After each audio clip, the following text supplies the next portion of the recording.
Hey, this is SlowPoke, and I'm going to do a little bit of camper cooking today.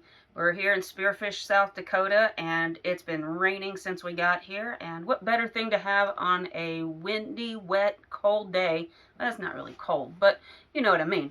Well, I'm going to make a little bit of soup. Now, I don't know how to make a small pot of soup.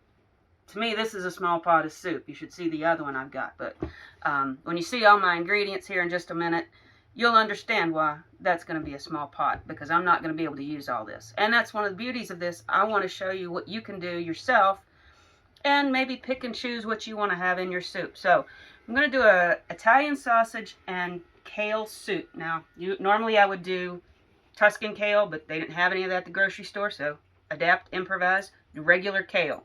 So we got here my Italian sausage. Got a couple of potatoes that I may or may not use, but I haven't peeled them yet, just in case I don't. Got a little bit of chicken broth, kale, celery, carrots, onion, holy trinity of everything you got here. May put some cannellini beans in it, which is a traditional thing with this soup. Not traditional is maybe a couple of cans of tomato or a can of tomato. We'll see how it goes as I go along. Got a little bit of garlic and onion here to get started. I even have some mushrooms, some bay leaves, and some chopped parsley. Other seasonings we've got here, Italian seasonings, some marjoram, which is kind of a lighter version of oregano, a little bit different flavor, but in the same family. A little crushed red pepper, can't have the soup without that, and then some salt and pepper. So basically the first step I'm going to do, I'm going to sear up the sausage. Then I'm going to take that out, let it come to rest a little bit while I get the rest of my ingredients going. And we'll check in the process a little bit later on. See you soon. Ready? Alright folks, so I'm getting started here. I'm going to start by browning off my Italian sausage. This is a brand I've never worked with before, so I'm not sure exactly how much fat's going to cook out of that. So I haven't added any oil to my pan yet because I don't want too much. I do want to end up with some, but I've preheated the pot here. This is a enamel-coated cast iron, great for searing, holding heat, making soup in. And, you know, I talked a little bit earlier about tradition.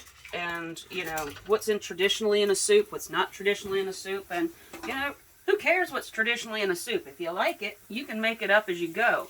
All you need is your few little building blocks to start off with, and then you just make it up as you go from there. Soup can be very forgiving. Just have to watch out for a couple little things, but we're just going to brown this up here, and then we'll come back and do some of the other ingredients. But you want to get this a nice, hot, brown food tastes good, right? Get a good sear on it, and so I'm just going to let this sit and do its thing, and we'll come back in just a minute. Alright, so I took the first batch of sausage out, and it did not have that much oil in it. So I'm going to add just a little bit of olive oil, and I'm going to start my second batch. Now, the thing about browning meat, I know it's tempting to stir, but you really just need to break it up first a little bit, and then, sorry, I left the TV on, forgot to turn that off, but break it up a little bit, and then let it sit. As the meat cooks, the sugars will caramelize, you'll get that nice sear on it, and you'll get the fond on the bottom, and I'll show you more about what to do with that in a little bit. But you got to be really, you know, disciplined not to keep stirring. So what we're going to do is we're going to let this brown up. I'm going to do a better job of not stirring myself on this one. And as that, I can't remember the name of the thing that it's called, but there's a chemical reaction that takes place that basically releases the meat from the bottom of the pan. And the Maillard reaction, I believe it is. But anyway, that's something to look up as a separate. But just basically breaking this up, and we'll let this brown, and I'll take this out as well. And we'll come back in a minute, and I'll show you what to do when we get this out of the pan. Okay? All right, awesome. Now, I want to thank BA for being my camera guy here. If you can get in here just a little bit, you can see that browned edge where I turned it over. And look at that. It's not sticking at all, but yes, you see that brown stuff down there. We're going to take care of that, and that's going to really flavor the soup. But I'm going to take the sausage out, and for not having tried this sausage before, it actually turned out a pretty good sausage. You know, when you travel around in a camper a lot, you know, you run across brands that are local, ones that you're not very familiar with. And sometimes you've got to be a little bit, you know, brave to take the chance that, hey, I've never cooked with this before. Let's try it again. So let me get this out of here, and then we're going to switch over and take care of this bottom part, and we'll be right back, okay? All right, and we're back. I did add a little bit more olive oil to the pan here. I'm going to throw in a couple of bay leaves, and some people say, hey, I don't really taste those, but I think you can. It's up to your own taste. I'm putting a little bit of hot pepper flake in here. I'm going to sweat that out a little bit, get the oils going. Got some garlic and a little finely diced onion in here. You can use shallots if you want to. Shallots have a milder flavor, but I'm not afraid of an onion, especially if both of us are eating it. It doesn't matter.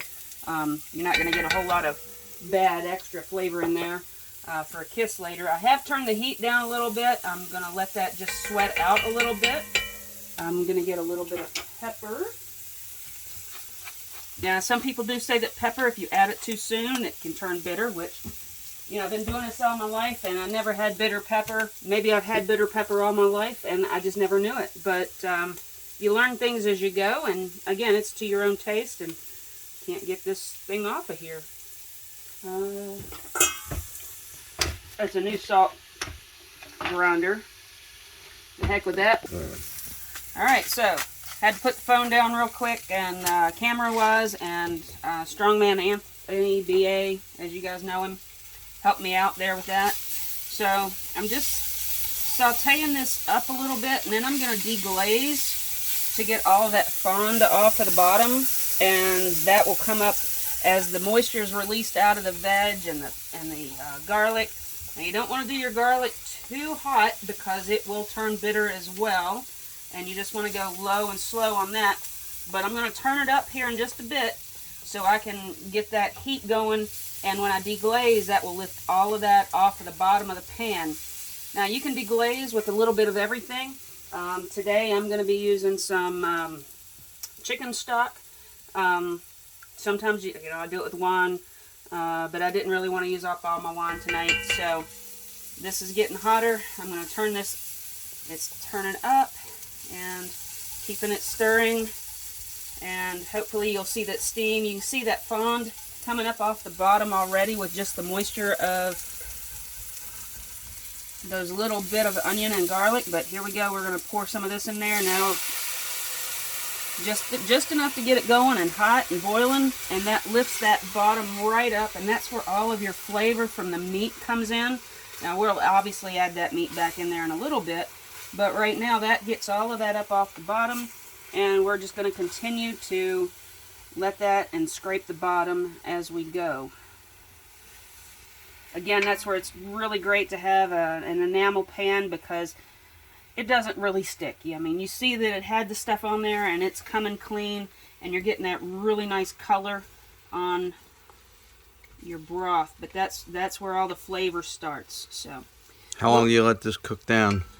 Depends on, if you use one, you should let it cook down to reduce about half, to make sure that you have all the alcohol cooked out. But with the broth, basically you're just trying to get all the stuff off the bottom of the pan. So we are about at that point, so I'm going to get my other aromatics that we will start with. Celery, carrot, and onion. Those are some of my favorite things in the world. I cook everything with these things. But you're just going to let this saute a little bit, because you don't want to cook all of it out. You're just going to get some flavor in there. If you let it cook down too much, you'll just have a bunch of mushy vegetables. So we'll get this going, and we'll start to season a little bit more. You know, you season as you go. It's all in layers. Right now, we're just at that beginning stage. One thing to watch too is your chicken stock that you use. I use Better Than Bouillon. It's not super salty, but you do have to watch your salt content when you're starting to add those types of things in, because, and again, me and my pepper, I love it. But a lot of your broth and seasoned stocks like that have a lot of salt in them already.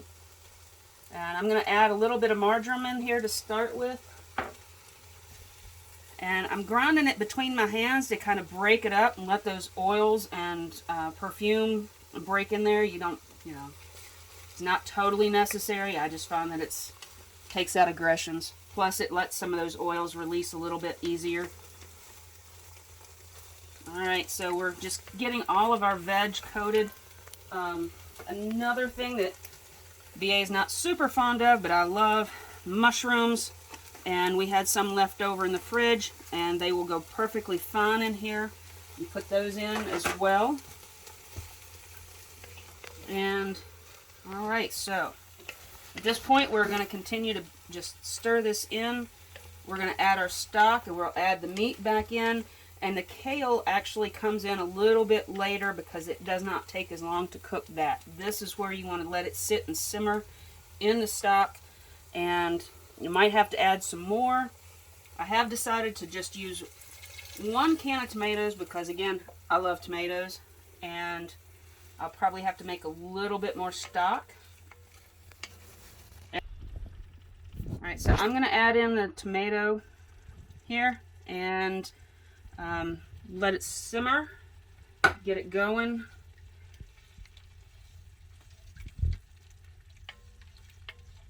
And again, soup is what you make. What do you like? And you just build flavors as you go. And we'll come back in a little bit after we let this simmer a little bit and get some more stock in there. About how long?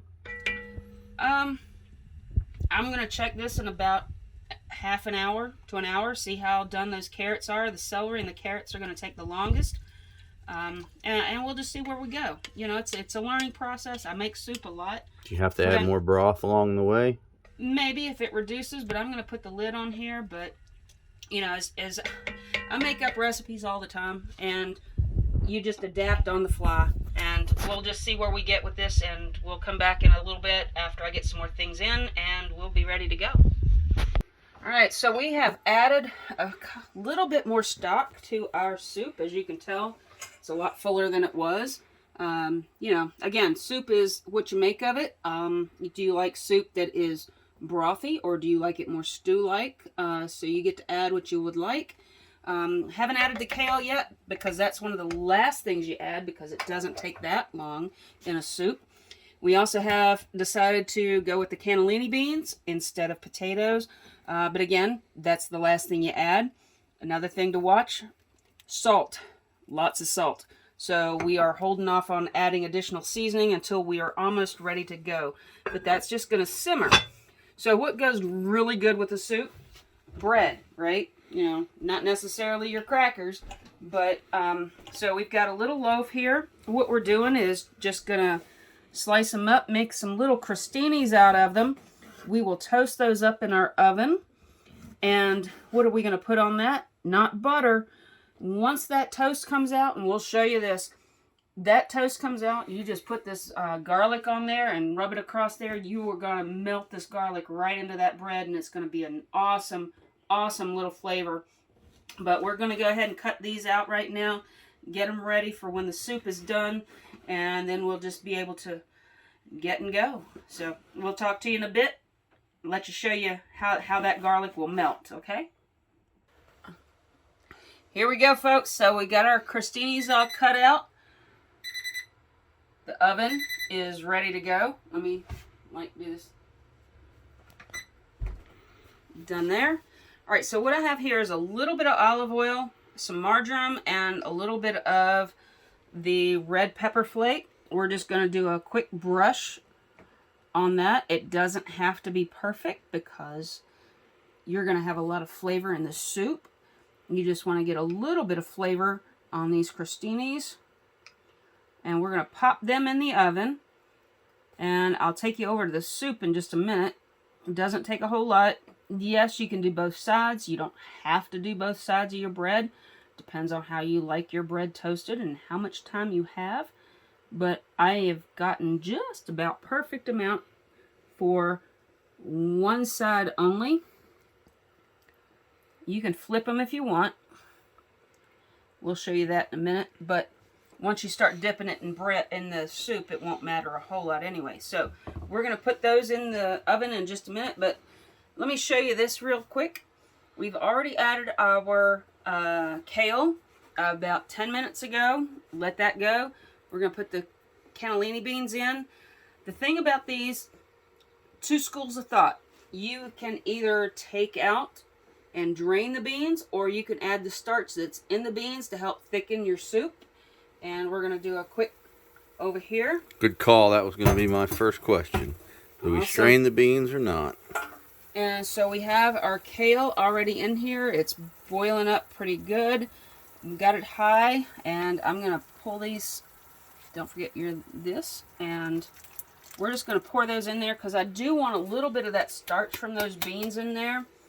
And again, that's personal preference. That's all about what it is. We're going to stir that in there. Not a whole lot of beans for a sizable pot like this, but you know, conscious with starch versus veg.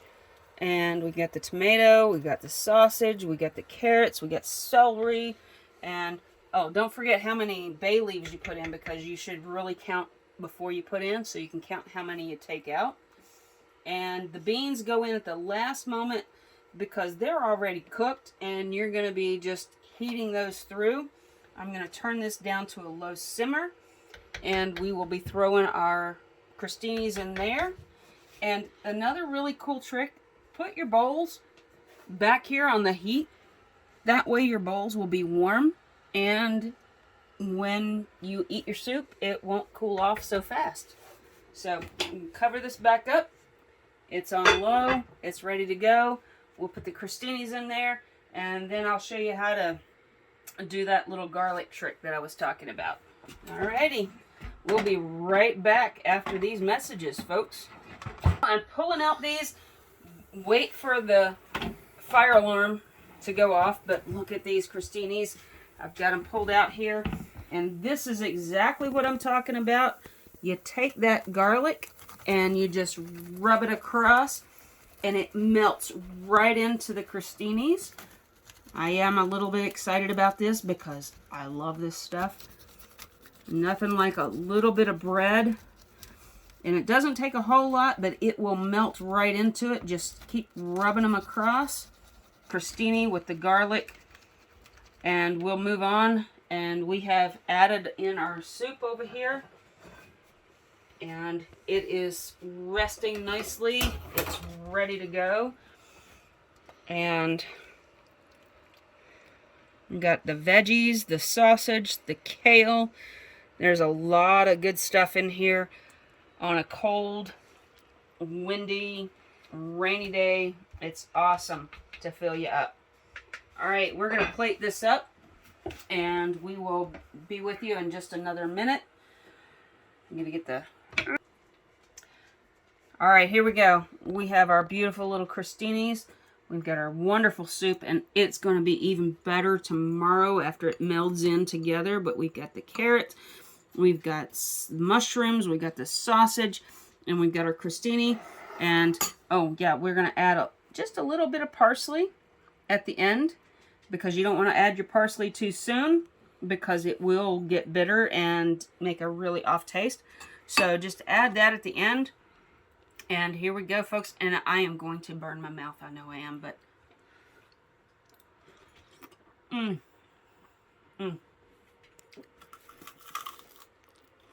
Oh, that's so good. You don't want to see that, but... amazing flavor. The bread is perfect. We're going to have a great night of soup. And this will really warm you up at the end of a nice wintry, or even a spring, winter, rainy mix. So we'll talk to you later. Let me tell you, this is my first video doing this, and I've got a lot to learn. Please forgive. Be nice. But the food is great. So we'll talk to you later. Don't forget to like and subscribe. And we're coming to you from our home, our 2018 Keystone Laredo camper. That's exactly right. This is Camper Cooking, BA and SlowPoke on the road. See you soon.